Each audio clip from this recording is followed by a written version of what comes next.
you go, you keep on trying just to put me down. You think you're bigger cause you've been around. Well, I've got news for you, I won't back down. I said I won't back down, no. God, I'll tell you what, I'm making a video complaining about PlayStation loading soon. Bloody disgrace. Sony, sort it out. These PS1s will take ages to load. Let's have to wait an hour. An hour. This is 4 pints, they say. Sure as hell hope you're gonna stay.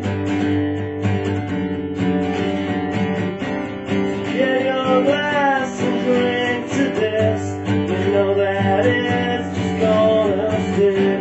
So welcome to the fire again. Ladies and gentlemen, boys and girls, cats and dogs, lovers and fighters, welcome back to another episode of the 4 Pinter. So this week, we'll take a look at Wipeout on the original PlayStation. So we'll go straight ahead with it, and we'll just choose the initial starting team there, and see how we get on. Now this is being recorded off the Bang & Olufsen MX 4002 that I recently picked up. Really pleased with this set. The sound quality is right up there. It sounds like I've got some sort of disco going on upstairs. Fantastic. So a little bit of loading.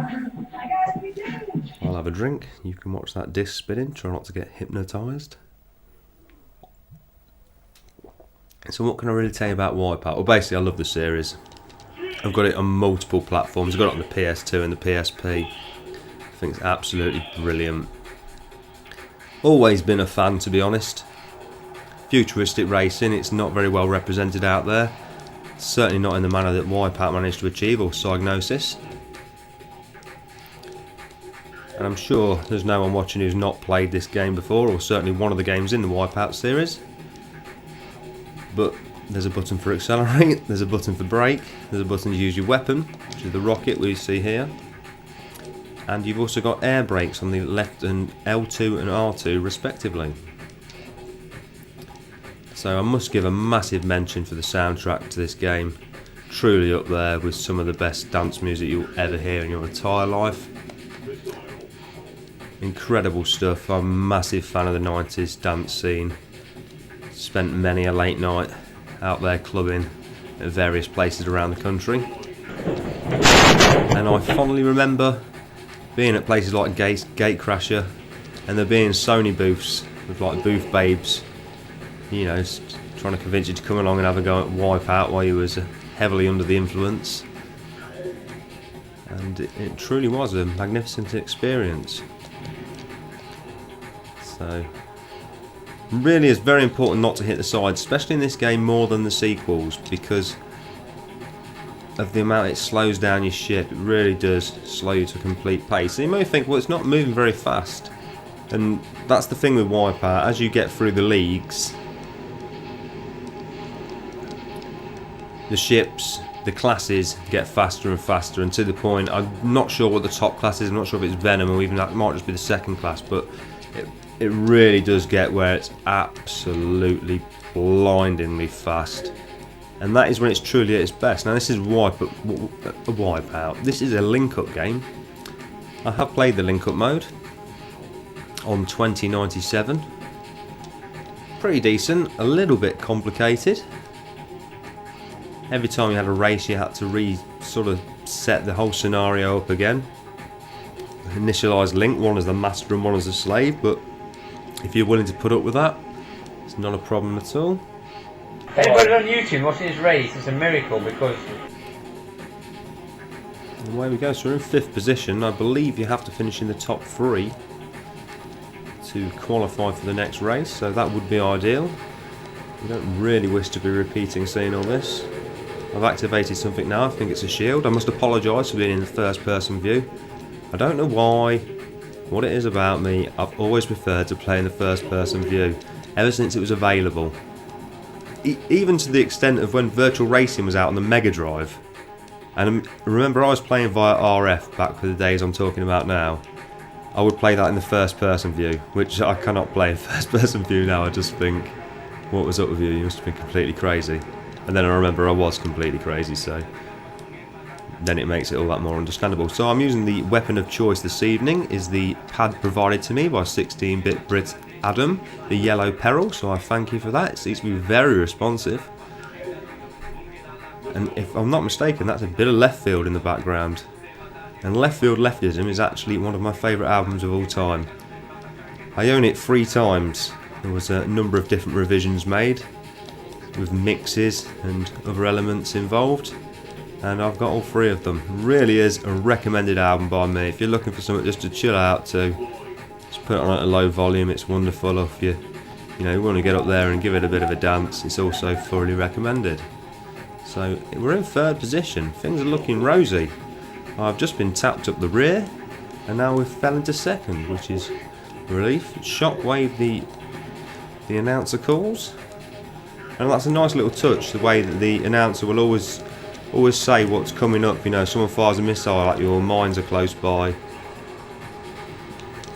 or you've left your oven on, or one of your doors open.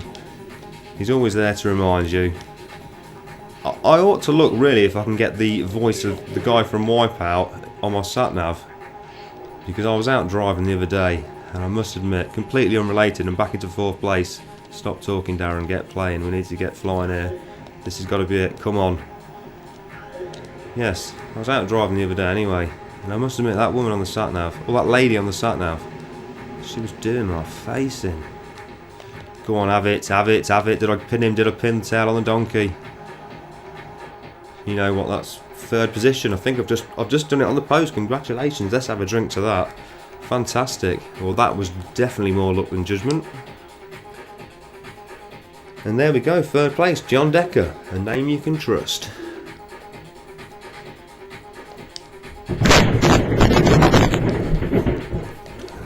We won't worry about putting a name in there. Hall of Fame. Be there or be square. Stuart top place. We're just nestling in the middle. So we're on to the next venue, Carbonis, the Venom class. There's the track details there. This one's in Japan, so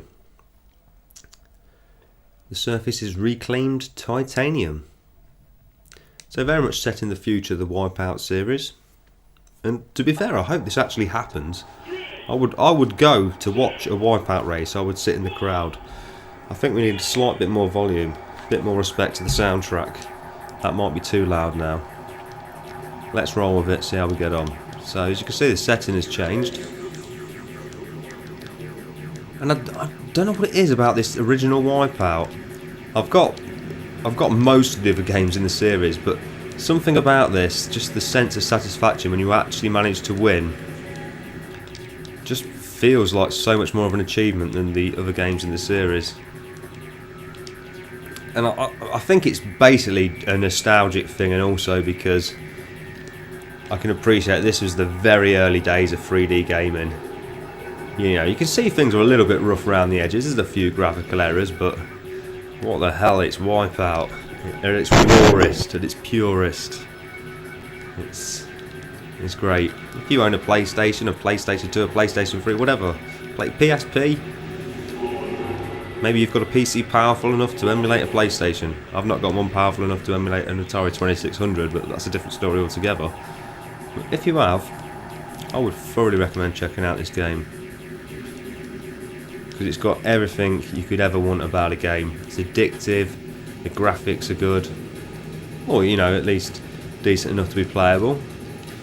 There's been a lot of advances in the world of 3D entertainment, obviously, but I still find this very much a playable game, even close to, well, it must be, I don't know, 16 to 18 years ago.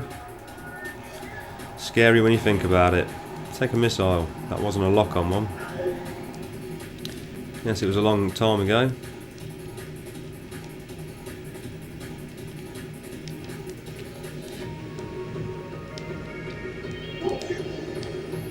I could get lost in this music forever.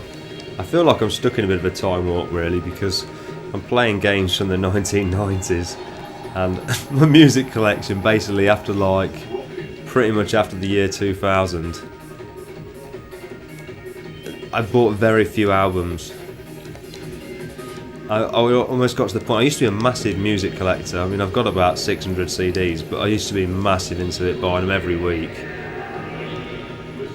And I got to the point where I got about 600 albums, and all of a sudden, you know, I had something to listen to, whatever mood I was in, so I just didn't really bother again. Kind of hope that's the way I'll be coming back collecting video games, but we can dream, can't we? You can dream. So I have got no idea what these weapon pickups are. Well, that was turbo. I'm still in 7th position. I mean, this is disappointing. There's going to have to be something pulled out the bag here.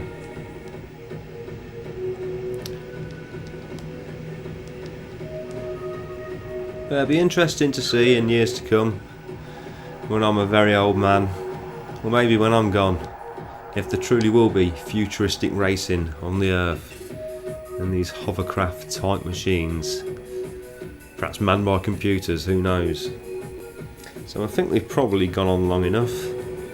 Well, thank you for watching, and hopefully I'll upload some more videos soon.